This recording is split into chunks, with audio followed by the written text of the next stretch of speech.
നമസ്കാരം. ഞാൻ doctor Samuel Varghese, senior consultant urologist, Ernakulam medical centre.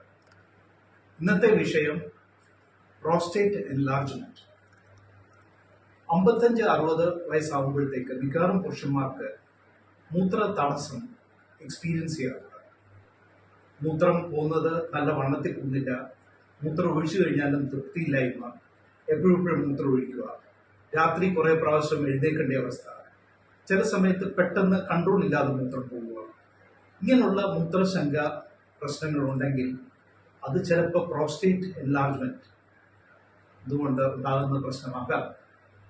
പക്ഷേ ഈ പ്രോസ്റ്റേറ്റ് എന്ന് പറഞ്ഞാൽ നമുക്കറിയാം, ഒരു ചെറിയൊരു നെല്ലിക്ക സൈസിലുള്ള ഒരു ഗ്രന്ഥിയാണ്. ഇത് പുരുഷന്മാർക്ക് മാത്രമുള്ള ഒരു ഗ്രന്ഥിയാണ്. ഇത് മൂത്രസഞ്ചിയുടെ കഴുത്തിന്റെ ഭാഗത്തുണ്ടാകുന്ന ഒരു ഗ്രന്ഥിയാണ്.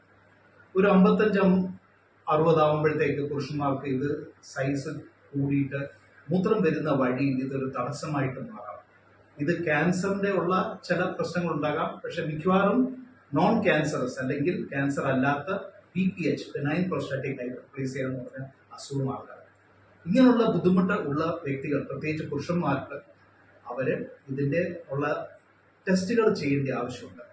ആ ടെസ്റ്റുകൾ ചെയ്യുന്നതിന്റെ ഭാഗമായിട്ട് മൂത്രം പരിശോധിക്കുക, ഒരു സാധാ സ്കാൻ ചെയ്യുക, അതുപോലെ യൂറോഫ്ലോമെട്രി എന്ന് പറഞ്ഞ ഒരു കമ്പ്യൂട്ടറൈസ്ഡ് ടോയ്ലറ്റ് ഉണ്ട്.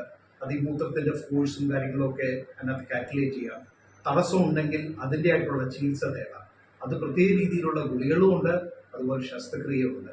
നിങ്ങളുടെ ഇങ്ങനത്തെ ഉള്ള പ്രശ്നങ്ങൾ ഉണ്ടെങ്കിൽ നിങ്ങൾ അടുത്തുള്ള നിങ്ങളുടെ യൂറോളജിസ്റ്റിനെ കണ്ട് ഇത് കണ്ടുപിടിച്ച് അതിൻ്റെ ആയിട്ടുള്ള മരുന്നും അതുപോലുള്ള അതിൻ്റെ ചികിത്സ തേടുക. നമസ്കാരം.